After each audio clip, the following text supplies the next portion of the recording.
We bring you a chilling short story titled Graffiti in a Gas Station Bathroom. The car swung into the parking lot. The neon sign cut through the darkness, through the mist of drizzling rain. "Try to be quick," Derek said, as the car rolled to a stop. "We're running late." "I told you, I'll just be a minute." I ran towards the convenience store, hands thrust in my pockets, rain dampening my hair. I hurried through the aisles of chips, chocolate, and Twinkies until I reached the bathrooms. Krieg. Wow. I expected the bathroom to be bad, but not this bad. The walls were pocked with holes. The floor was covered in a sticky wet film. The place reeked of air freshener. There were only 2 stalls, one closed, the other open. I walked into the open one and plopped down on the cold toilet seat. As I went, I read the graffiti on the back of the stall door. It was full of the standard stuff. Declarations of love, Marissa 3's J. That stupid, stylized S thing all over the place. SSS. But the weirdest thing was a drawing that took up half the bathroom door. It was a drawing of a man in a suit, though clearly done by an amateur. The limbs were way out of proportion with the body. They were far too long. And for some reason, the face had been scribbled out with marker. I sighed and pulled on the toilet paper. The roll thumped underneath my fingers, as clumps of white fell into my hands. Then I saw it. There was writing down there, too, a few inches under the roll of toilet paper. 6 words, written in tidy, small handwriting. "Don't look in the other stall." Huh. What does that mean? But I shrugged, pulled up my pants, and flushed the toilet. Fluisish. The noise echoed in the small room, bouncing off the metal and brick. I walked over to the sink, washed my hands, and glanced in the mirror. Writing in black, bold sharp, it caught my eye. A single sentence, just above the mirror, in the same tidy handwriting. "Don't turn around." That's when I noticed the shadow in the second stall. It spilled out from underneath the metal door, stretching across the wet tiles. Okay, so someone's in the other stall, I told myself. Yet the bathroom was, and had been, perfectly silent. No footsteps. No humming. No awkward splashes. If someone was in there, they were deliberately staying silent. They didn't want me to notice them. "Hello?" I called, my voice sounding more fearful than I meant.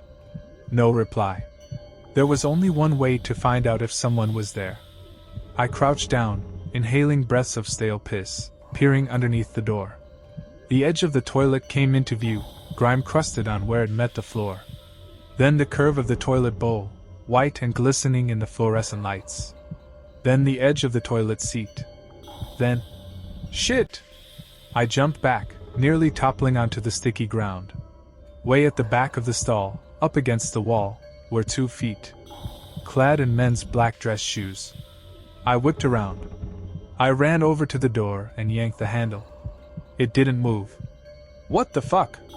I hissed under my breath. I gave it a few more tugs. It didn't budge. I grabbed my phone out of my pocket and dialed Derek's number, my nails racing against the screen.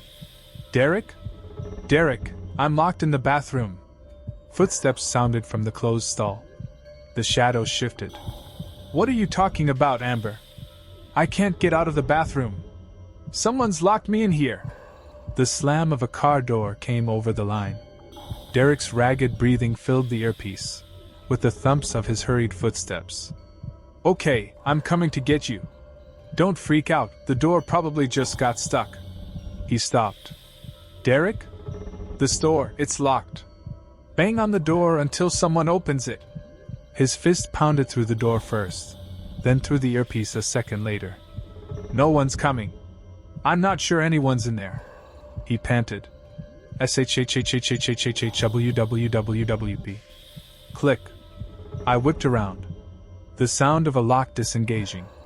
Coming from the stall. The 2 black shoes stuck out from under the door, shining in the fluorescent light.